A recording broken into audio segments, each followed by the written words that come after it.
তা আপনার ক্ষমতা আর জনতা আপনার হাতেই রাখুন না। হ্যাঁ, হঠাৎ আমাকে দিতে আসলেন কেন? আর আপনাদের পলিটিক্স, যেখানে আপনারা রক্ত দিয়ে সিঁড়ি বানান আর মিথ্যা দিয়ে তাজমহল করেন। সাবধানে কথা বলো। তুই জানিস তুই কার সামনে দাঁড়িয়ে কথা বলছিস? হ্যাঁ, জানি জানি। এই লোহাগড়ের বাজারের সিন্ডিকেট, টলিতে গলিতে ড্রাগস আর গরিবের হাহাকার, এই সব কিছুর মূল কারিগরই তো আপনি।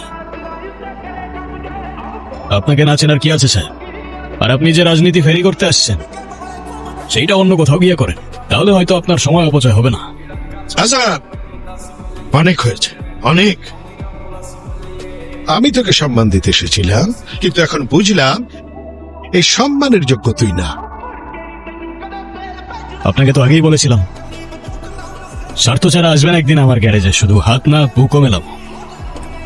কিন্তু বিনিময়ে যদি জুলুম করার সার্টিফিকেট চান, দুঃখিত। আফসোস, আপনি আসলেন ঠিকই, কিন্তু আপনার সেই স্বার্থ নিয়েই আসলেন। হেই,